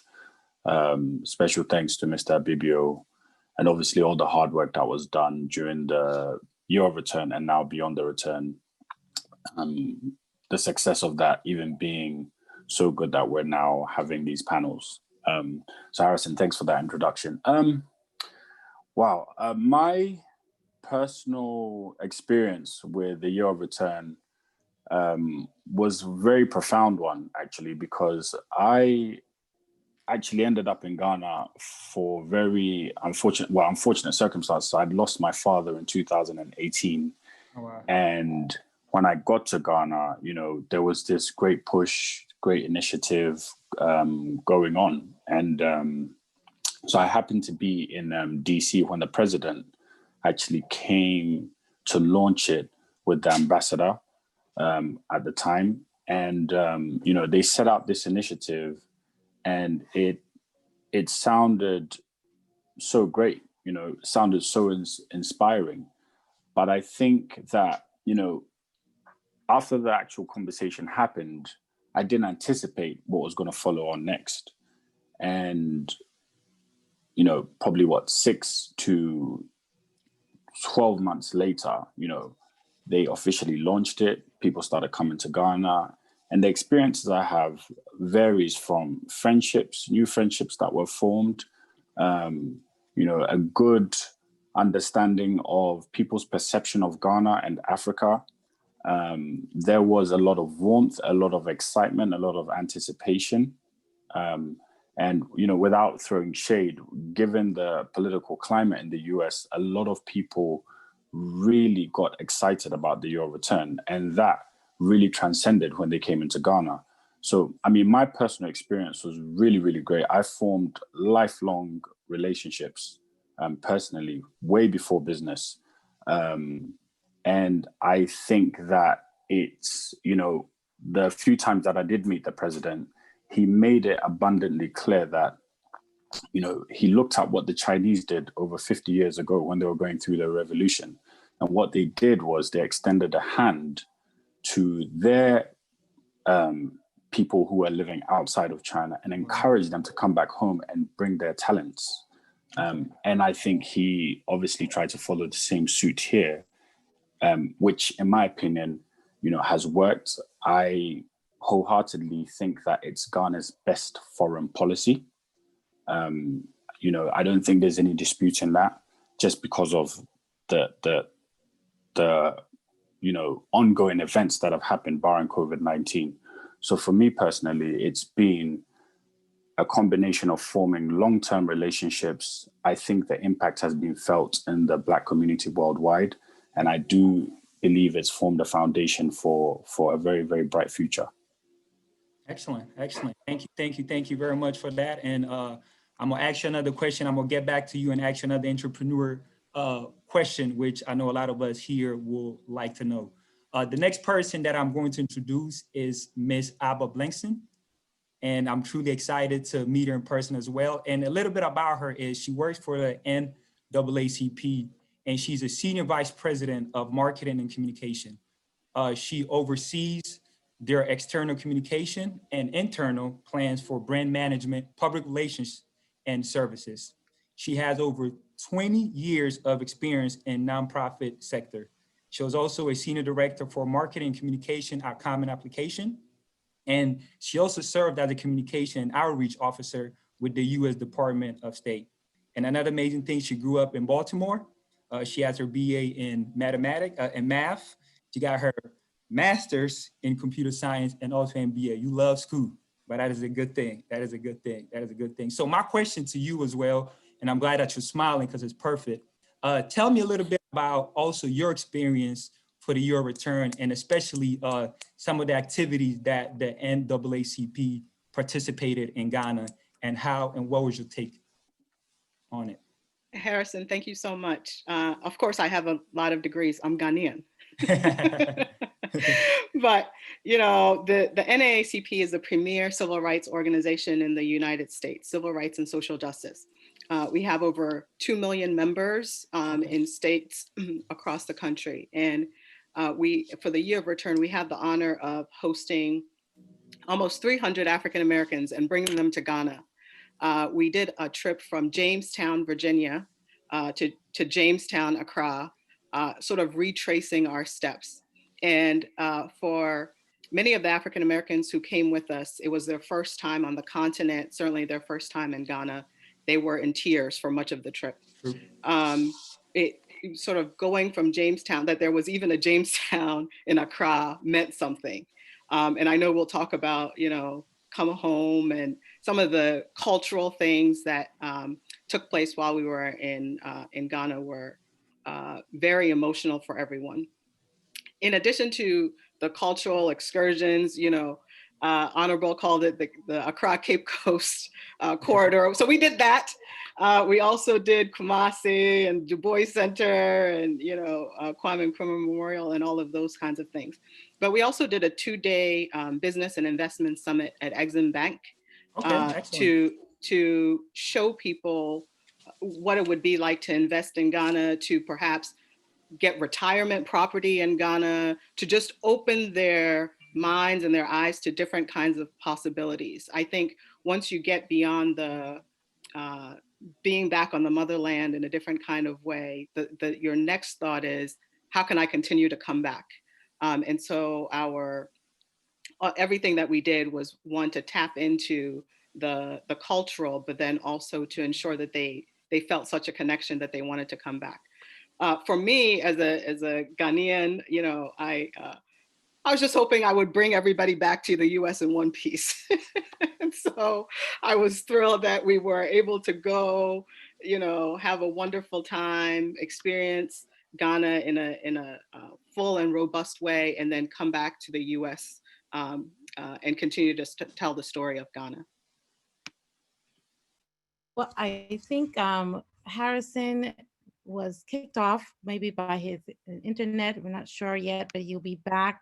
In the meantime, I know we are really pleased to have our third panelist of the second panel, Mr. Kofi Anku, who I think sometimes doesn't need an introduction. He is everywhere. I went to your Instagram recently and I saw, oh my gosh, this guy, Zoom meeting, Zoom meeting, Zoom meeting. You are definitely an expert when it comes to this conversation. As coming from Mercury Estates and Ayi Mensa Park, that has been really generating a lot of news as a joint partnership between African Americans and Africans, an innovative project, a real estate development project of over 200 townhomes. Okay, I see Harrison is back, and I'll kick it over to him. But Kofi, we're so glad to have you on this panel and to share about your year of return experience, but also more importantly, what lessons we can learn for beyond the return. Harrison? All righty, so I'll go ahead. Have you introduced Ms. Kofi yet already or not yet? Yeah, I just did. Okay. So we get out to the questions if you like. Okay, perfect. Well, I guess I'll say something that you probably left out. He is from where I'm at. I'm an Ohio State person, and he's from Cleveland, Ohio. Yes. So it's great to know. So I guess my first question to you would be can you share with us how Mercury Estate and Ayi Mensa Park capitalized on the year of return? As we know, a lot of people came to Ghana. Can you tell us how you guys benefited, or was it something that was a success in your eyes? Sure. I think we actually kind of did it in the reverse, that we started our partnership, which is so Ayi Mensa Park is a partnership between a Ghanaian company and a company that's headed by with senior leadership of Black Ivy. You've got Cheryl Mills, who's a Black American entrepreneur and lawyer. And we decided to partner about 6 years ago to put together this development. So it's a $30 million development, 200 townhomes. So we really started the Beyond the Return before the year of the return kicked in. And in terms of leveraging the story and benefiting from the year of return, it has really been the ability for that story of collaboration to piggyback off of the larger context of the year of the return. So we found that it's just resonated with audiences. Folks are looking to see, okay, well, yeah, it's great that people have come back. There's a tourist element, but what about real partnership? What about real win-wins that have an impact on the investment trajectory and the development trajectory of the country and the continent? So I think this has been an iconic example of what can happen when professionals from both continents come together and create something that's meaningful. Okay, excellent. And I'm gonna ask you another question while we're on that topic. And I know that Director Abubia talked a little bit about the 7 pillars. And one of the 7 pillars talks about the housing scheme. So the question that I have for you is, what would that scheme look like since it's part of the pillars? What would that look like? Well, I'm not sure exactly what it's going to look like, but I would say that there are several different modes of collaboration and also different markets. I think Ghana has asserted itself as the center of the global Black diaspora through the Year of the Return, and also historically, given its pioneering role in the African liberation story and also its collaboration with civil rights leaders historically. So I think we already are in that space, but we have the ability in Ghana at the moment to cater to different segments of society with our housing policy and developments. So that's both affordable housing, which could be from $25,000 US to $40,000. And that could be for folks in the diaspora who are interested in coming back. Upper middle income, kind of like Aymensa Park, where you've got townhomes that can sell for $140,000. And then also gorgeous estates in Abri overlooking the valley that would appeal to upper echelons, folks, movers and shakers, global Black diasporians who want beautiful accommodations. There's going to be that as well. So I'm not sure that there's going to be just a one policy that addresses that. I think it's going to be across the board. Okay. I'm working on an affordable housing project at the moment, and we're looking at that $40,000 price point. And I think that a lot of folks that are in the diaspora, they're not used to buying homes with cash, buying homes with mortgages. And the mortgage rates in Ghana are considerably higher than what they're used to. Okay. So I think we need to be able to provide more affordable alternatives for people who want to live in Ghana, but aren't in a position to spend $200,000, $300,000 on a house. Okay, excellent. Thank you on that. Ms. Abablankson, I got one question for you. So I know you've probably reviewed the 7 pillars and the 10-year strategic plan. My question to you is, do you think that they were on target? And do you think that is a good plan that will help the and the vision that you guys have in store? Do you think it is on the right path? Absolutely. I think the pillars are on target. I think the Year of Return was really necessary for both Ghanaians and also African Americans. Understanding that there's that connection, we couldn't have gotten it any other way. Having people go to Cape Coast and come away with those that emotional connection, you can't have it any other way. While we were there, we formed a WhatsApp group so we can communicate with everyone about what was going on. The people are still WhatsApping today. You know, we left Ghana a year ago. They are the best ambassadors. When you talk about becoming brand ambassadors and creating brand Ghana, you have now 300, 400 people who are here in every family gathering. They're talking about Ghana, they're talking about their trip, they're talking about what they want to do and how they want to recontribute to the continent, especially through Ghana. I know one of the things we want to do is make Ghana sort of the gateway, and for many years it has been, but continue to make it a gateway for the continent, and continue to expose people to what Africa has to offer through Ghana, because the culture, the history. My sister Matilda mentioned it earlier. Historically, the fight for independence influenced the civil rights and social justice work of the 1960s for African Americans. Wow. And so, the connection between Martin Luther King and Kwame Nkrumah and W.E.B. Du Bois, and there's already a connection. And so when you're talking about brand Ghana, and you're talking about give back and even Pan-African heritage, it is all connected. And so I think it is definitely on the right path. I know that people will continue to come back to Ghana and tap into those pillars as well. Okay, excellent. Well, this question goes for Dr. Abubia. I know Honorable got a question for you. And the question is, from your perspective, that you've seen in your capacity, what are some of the common misconceptions that aspirants have about starting a business in Ghana? And what must somebody know about navigating through these markets? You're mute, you're mute. Is that for me? Yes. Yeah. Sorry. Yes. The misconceptions about starting business in Ghana. I would like to first start with the difficulties that people have with starting business in Ghana, and which of course leads to the misconceptions. Of course, Ghana is not like most of the Western countries in respect of how quickly you can get some issues resolved and how you can get results and outcomes. So when people start their business, the rate at which they want things to move is one big disappointment for most people.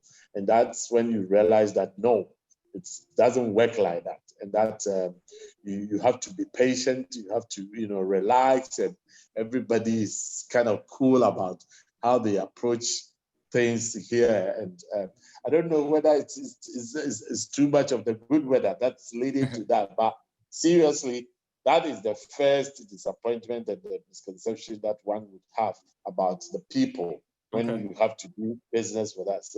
You straight away dive in and you think it should be like what you are used to, and it's not.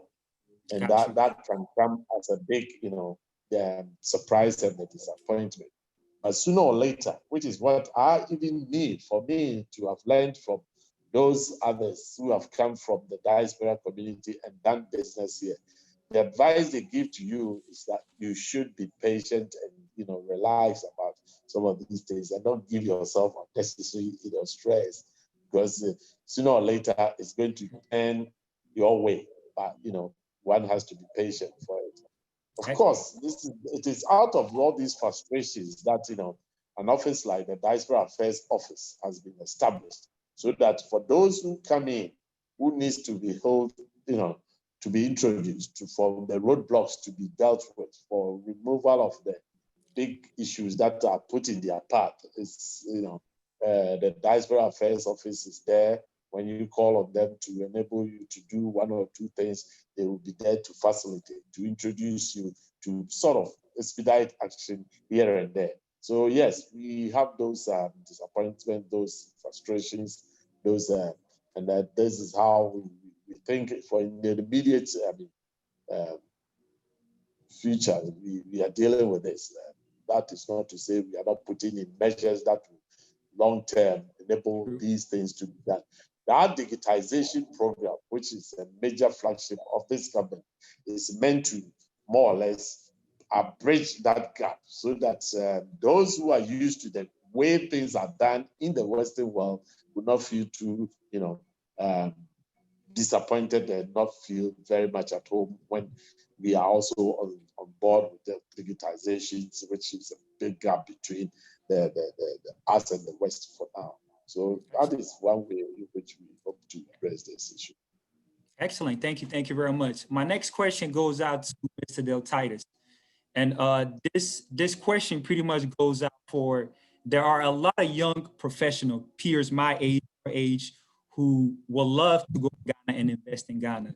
So my question to you is, what is a strategy that Ghana, or you've seen yourself, that will encourage more entrepreneurs to take that risk and to be like, you know what, I am going to move to Ghana? Because I know one of the pillars was the age, people between the age of 30, I guess, thinking about moving to Ghana, making it easier. So as a young person, as an entrepreneur, what would you say are some of the things, what strategy that we could do to encourage more peers, young people, to come back and settle in Ghana? So yes, good question. I'll probably combine a bit of the answer to the last question and your question here, because I think the two are kind of like hand in hand, they have synergies. But I would say that it's essential for people to do research when they're coming into Ghana and Africa. It's very, very important for them to do research. And it's very easy to look at someone like Kofi Anku or all the various entrepreneurs that you see who are achieving success in Ghana and assume that it's just going to be like that when you get there, right? And Kofi would say his work, in some cases is like a decade. The business I manage, as a prime example, on behalf of me and my siblings, is a business that had a foundation prior to me taking over. It's not just going to happen overnight. And as Honorable rightfully pointed out, you need to be patient, because the actual reality is that Africa is resource rich, cash poor, right? And the diaspora is cash rich, right? And resource poor, right? And when I say that, I'm talking about direct comparisons, right? Between people in Africa and people in the diaspora. Now, you just got to look at the continent, and there's over like 1.2 billion people. We have a global GDP in Africa of about 2 trillion or 2.5 trillion circa, right? And you realize that you have 4 companies in the US that are outperforming the global GDP of Africa, okay? So when you want to think practically, the real issues to look at is productivity, right? Because that's the real issue. Productivity is Africa's issue. And the whole point is that if someone's coming in, they need to do the research and they need to understand that what talents can they actually bring into Ghana, right? That they can develop and also engage people in the country, in their age group. Networking is very, very important. And not necessarily trying to reinvent the wheel, but understanding how the framework works there and then adding their expertise and building a solid foundation. Due diligence is necessary, collaborating with the local people, if you want to call it that, and understanding, like Honorable said, that it's step-by-step ferociously. It's not going to happen overnight. That's probably the main thing that I would say in terms of succeeding there, and kind of advancing from that point onwards. Okay, excellent. Thank you very much for sharing that. And our last question goes out to everybody, and I would like everybody to answer that. As we all could tell, we saw the news. We all seen that the year of return was a success. You look at, we were the talk. I was so happy being Ghanaian that everybody was like, oh my God, I can't wait to go to Ghana. But however, the question that I have for everybody is, what kind of social investment do you think should happen to develop communities in Ghana? Because I know a lot of money's coming in, but what are some of the social investments that you think are necessary so that we could build communities in Ghana and have a prospering country? So this question goes out for all the panelists, and feel free to go first, whoever. On this, so I think that, there is, the social investment and the need for an understanding of the culture, right? Because the beauty of the year of return was that it allowed people to come to Africa for the first time. But at the same time, there needs to be, there's been a disjointment, which is obviously what we're trying to bridge, okay? So, rationality is our bridge to reality. And the only way we can really start to build on this social impact that has been made as a consequence of the year of return is really to start to understand each other's points of views, right? Because it's not just about all the fun that we had last year. There's also people coming from the diaspora, like Honorable was saying, and Abba was saying, all the trips that were made to Cape Coast made an emotional impact on some of these people, okay? And sometimes when you're in Ghana, you take somewhere like Cape Coast for granted because maybe your ancestors didn't face the same kind of persecution as the person who's never been to Africa before. So I would say empathy and intimate social connectivity and understanding the different points of view is very important from a cultural perspective, because we do have the beautiful side where everybody wants to come to Africa, but we also have the other side where there is a clear disjointment in cultural understanding, right? And this, is something that goes through various parts of this very question that you're asking, from business to social engagement to so many things.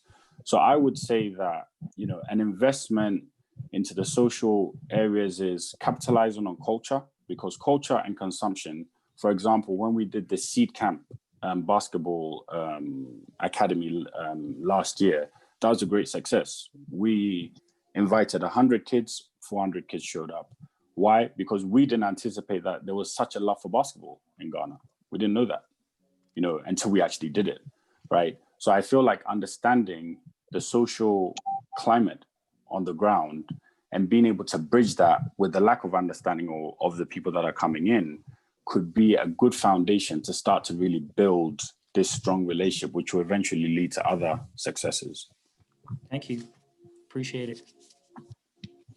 Thank you so much. So we have a question for the director, and I think also Kofi. Yeah. One of the pillars mentions a diaspora housing scheme. So for me, I'm looking for a home. I'm looking to come home and looking for a house. And, housing is one of the biggest issues when it comes to resources when you're trying to move to the continent. Could you share a little bit more about the diaspora housing scheme? And then Kofi, do you think that there are lessons that could be learned from IE Mensa Park that could help inform the housing scheme? Do you want me to go first? Yes, please, Honorable. Yeah, seriously, there are so many things happening right now in that sphere. And one, there is this chief in the central region, Asebu project, which has made available 5,000 acres of land that is currently being discussed and developed to see how the places can be made available for people who are coming from the diaspora to invest in and build their own, do their own thing. And in addition, others are coming from all over the world, all over the country, some in the north, some in the Ashanti region, looking to also offer similar facilities for those who are looking to also, have a bit of a pie, as it is. And there are already initiatives like Uncle has already told us about, which is already made and ready for people to just kind of directly go in there and, and take ownership of what is available. I was surprised recently when I went to Kumasi. In the heart of Kumasi, there's also this grand development that has the support of the traditional Asantehene and the palace and the beautiful development there that one could also take advantage of. So it's beginning to happen already. Basically, we are just knitting it together and presenting it as it should be, that Ghana is ready to offer these places, and they are very good communities that would enable those who are looking at making that decision to come and live here or to at least buy some holiday homes to make that move. And that is what, we are glad we have people like Agu who have done all this job already.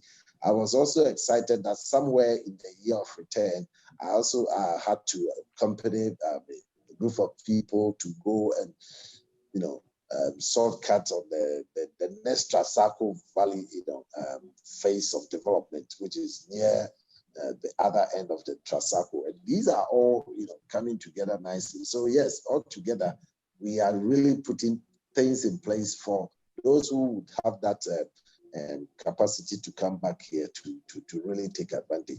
But like Uncle also was addressing, I'm excited that they are not just looking at providing these posh places for these, middle income areas for people, but also looking at the lower end to enable those who would also have the opportunity to come in and also have a place for themselves. Ghana is very much aware of the issues that, that for the things that happen in Liberia, for instance, where the people from the diaspora community were, brought in and kind of had that, were never integrated very well, the people over there as the traditional people. So that is something that we also have to deal with as a social intervention program by, those that be aware of the issue to really enable us to have a harmonious existence for those who are coming in and those who are here already. So those are the issues that I think on the whole, gradually things are really picking up and the developments are taking place already. And these chiefs are ready to offer the places for new developments to also start all over the country. So exciting times ahead. And this is what the next phase of our program is all about, a consolidation of all these things that are happening already to make sure that we can really have a nice narrative for ourselves. Thank you very much. And Kofi? Sure, just to add to that, our biggest challenge as developers here in Ghana is capital. And you guys, I'm looking at the list of people who are participating and are attendees. You guys have access to capital. You're in the wealthiest country in the world. We need you guys to bring fresh capital into Ghana and partner with Ghanaian developers. There's no policy that's going to make it happen for us. We have to make it happen for ourselves. So, and it's literally one-to-one relationships where somebody who's has some investment appetite, reach out to us, reach out to other developers in Ghana, and it doesn't require formal training. You can become a developer yourself if you've got a vision. You can find some land, put something together, pull in a few friends, create a team, and get something started. So there's huge opportunities here. Okay. Well, we are grossly over time. So what I would like to do at this moment is to invite each panelist just 1 minute to sort of wrap up some final thoughts. If you want to answer any of the questions that have been popping up in the chat, there have been questions about what specific sectors could people focus on? How much is good for starter capital for affordable housing investments? Maybe that's a question, Kofi, you could answer. Access to finance in relation to bank loans for businesses, what could that look like? So I will just invite each of you all that are remaining, starting actually from the first panel, just 1 minute to answer some of these questions. If we could have Matilda, are you there to start? Oh yeah, thank you so much. I'll make it short. Thank you, great panelists. I really enjoyed it. Kofi, I'll reach out to you. Africa would remiss if we would not partner with our brothers and sisters here. And US would remiss if they will not tag on the tail of our brothers and sisters to go to the continent. That is the only way US can beat this China-Africa relationship. And I'll also become my brothers and sisters, when you go to the continent, go to the villages. That's where the China is taking over. So I implore everybody, make an opportunity, social investment, like I think, was it Kofi Joshua who said that social investment. Last year, December, we got to give we had a party, 6,000 children, everyone went home with a book. It is important that we start looking at this generational gap because of COVID-19. So just go there, eat the food, get to know the people and invest. I'm looking forward to partnering with you guys. So thank you, everybody. Thank you. Thank you so much, Dr. Yao. Yes, quickly what I can say, can be summarized as, relationship currency of business. So we need to really engage in order to find synergy and attract mutual benefits. So I will really invite all the people, the African American and diaspora who are interested in investing on a continent to really take time to do the research. Like Mr. Kofi Anku was saying, there's a lot of need for capital.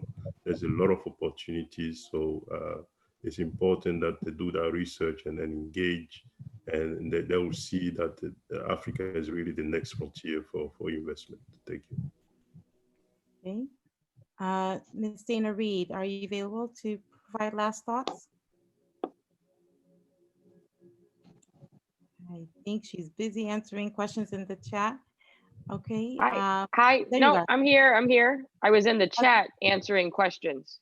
Yes, I see you there, busy. Can you hear me? Yes, we can hear Okay. you. Now we So can't. what is Oh, we were just asking about final thoughts. I know you've been answering some of these questions, if any of these struck you to answer, but final thoughts? Yeah, sorry. And that's what a question I was just answering in the chat.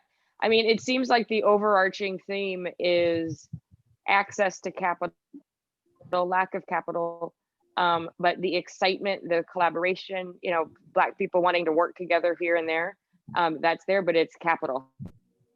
How do we pull all this together? And I love what my brother, you know, you just have to make it happen. So there is no like magical organization that ties capital to, you know, African startups. That's what we're all here to do, right? Like that is our mission. And that allows us to travel and to, you know, get into some of the hospitality themes, everything that we've talked about on this call. But it does take capital, it takes risk, and it takes hunger, and it takes us collaborating and working together. So, you know, NIC, our company, like we are looking for investors. We are still raising our fund though. So we too are looking for capital. But once we do raise our fund, we will be looking to invest in entrepreneurs. While we are Africa focused, if there are African Americans or Africans in the States that are looking at ideas, solutions that make sense for Africa, that would be investable for us. And so I think the biggest hurdle for all of us is to stay in touch, stay connected, and let's continue to build our own networks to find this capital and put it together. Because like Kofi said, we are in the richest country in the world. So we have all the resources on the continent. So it's up to us, Black people, to put it together for us. Yes, yes. For us, by us. That was a popular phrase at some point. Thank you so much, Dana. And what I would say is she's dropped her contact information in the chat. So if you're a hungry entrepreneur, now is the time. Don't waste. info@nicafrica.com. We will also follow this with an email to everyone with contact information for the panelists to make it available, as well as what our next steps are as an organization regarding some of the questions that were raised tonight. Next, Abba, if you could share your final thoughts. Thank you, Adjoa. So I think every year should be a year of return. Every year should be a year of return. I think here in the United States over the last few months, we've seen a series of uprisings, we've seen protests, we've seen that our African American brothers and sisters are tired, right? It is draining. It is draining, and there's sometimes you fear for your own safety, right? And so I think at this time, more than any other time, perhaps in the last 50 years, we have an audience. We have an audience who is ready and willing and able to see new things, invest in new ways, open to possibilities. And so, Director Honorable, this is the time to pour in those seeds, because I think they are ready. They're ready to come home. They're ready to claim a new place. And so this is our time to make sure that every year is a year of return. Thank you. Del Titus, your thoughts, please. Yeah, I think just adding to everybody else's, Africa is the next big opportunity. It is without a shadow of a doubt. We have a real opportunity to copy and innovate differently. I also think we should challenge ourselves to look inwardly and appreciate some of the natural attributes that we have as a continent. I would also like to say that the importance of us coming together as a people isn't just about today's conversation. We need to make decisions that are going to live beyond us into the next 100, 200 years. you look at the US, they're officially in the space age. I mean, you guys know, you're thinking of going to Mars, and Jeff Bezos is building orbits, etc., right? Europe is in the digital age, and Africa has an opportunity to look at where these places are falling short, which is what the Chinese did and did it better, right? So that's a key pillar. And I think as a people, for us to really have that wealth, global wealth, and be able to sit at the table and start to be in a position where we are raising people with, you know, global companies that are whether listed on the US stock market, etc., being able to sit at the table globally, we're going to really have to come together in the next decade. And I guess I have a lot of faith with the likes of what Honorable has done, Abba coming into Ghana with the NAACP, and, you know, examples like Kofi Anku and all the other panelists, and very, very inspired by what Dana is doing as well. That definitely fills me with a lot of hope for the future. So yeah, the importance of this moment is way beyond us, is my final thoughts. Thank you so much. Kofi? Yeah, I think it's important to really embrace fully the why of what we're doing.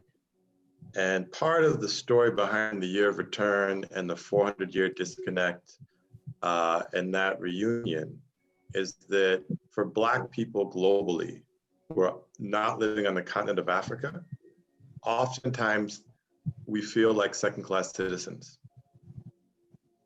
And we have an opportunity to live as first-class citizens and create a prosperous society. And that message and that hope resonates in the heart of every Black person on the planet. So it's hugely motivating and it's resonating. I did an interview on a platform called Shop Black, and it was shared 70,000 times on Facebook. And it was simply because people were interested in seeing stories of collaboration between African Americans and Africans. So we've got an opportunity and we need to find ways to make it work. And I'm just so excited with the panelists that you've pulled on for this particular forum. And I'm sure that there's going to be even more collaboration now with the attendees and the panelists. So thank you, Honorable. Thank you, Adjoa, and the rest of the panelists. Thank you so much. And finally, Honorable, your final thoughts. Oh, great. First, let me say a big thank you for your organizers and you know, the platform, the medium that you've given us, and the expression of the appreciation that has been shown for what has happened in the last year and what is going to happen is a joy to know.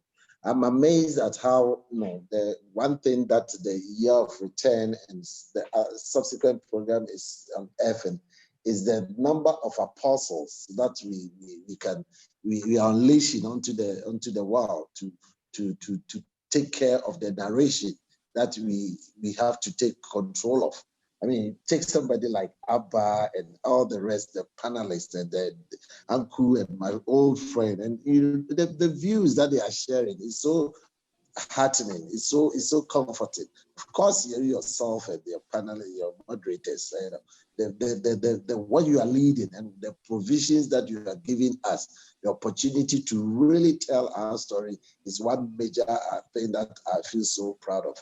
I'm excited that, you know, we are focusing on ourselves. We are trying to see how we can do things better for ourselves. The government has a role to play and is trying to do as much as possible to prepare the environment, to make sure that we sanitize our environment. The enabling environment is provided, not just in the banking sector where all these, you know, cleanup has been taking place to make sure that it provides the opportunity for people to invest, to make sure that we have a banking system that would also support the mortgages that we have like in the Western world, and to enable the, you know, car industries to pick up for people to, we are really putting the building blocks in place. And I'm excited that we are making it possible, because at the end of it all, we've all come to realize that there's no place like home. And that is where we can really work with our chest out and really feel like who we are, the kings and queens. Because out there, you know, we certainly are living on somebody's land and they would never give us the recognition that is due us. So I'm excited that we have found it convenient to, you know, start working aggressively towards this. And Ghana will play its traditional role of providing that leadership that Africa needs. We will be the gateway to Africa. Now the challenge is being taken up by all other African countries, just like we did with the independence, when everybody rose up to it. Just today, I was reading how Kenya has launched its own, you know, bonds and attracting the diaspora. How, you know, Gambia is looking to give citizenship, make it easier for people to come. Even in Ghana here, we are working on a document which is going to enable those who want to resettle here to, you know, happen as quickly as possible. That is the Homeland Return Act. So everything is being done, and I'm, you know, with champions like you people out there, we know the job is half done. So nice to be in your company. Sorry I was late. The job calls us to so many different places at all times, and I'm sorry. I'm happy I was able to make it eventually to come here and be in a nice company like yours. Thank you. Oh, well, you came just in time to talk about Beyond the Return. You know, we're all diasporans here. We know our time, how it goes, but I appreciate everybody's time tonight. What I will say is there were a lot of questions we couldn't get to. This wasn't just to talk, just for everyone to know that we took note of everything that you said, and it's all going into our report that Ghana Diaspora PAC is going to work on, to which we are going to use to take to US government agencies and say, here are the thoughts, here are the concerns, here are the pain points, here are the opportunities. And so if you join us, GhanaDiasporaPAC.org, and sign up for updates, we will make sure that we will send you our progress of how we're trying to facilitate the conversation. We will obviously continue to engage Honorable and his department in Ghana. And as we know, he's here right now, spent all this time with us this evening. So they want to engage, they want to hear our thoughts. So thank you so much tonight, everyone. Have a good evening. Please go eat some Ghana jollof, not the other kind of jollof. And have a good rest, and we'll meet again soon. Thank you so much for our panelists. Thank you, everybody. Take care. Thank you. Didi, thank you. Bye. Thank you, everybody. Take care. Bye.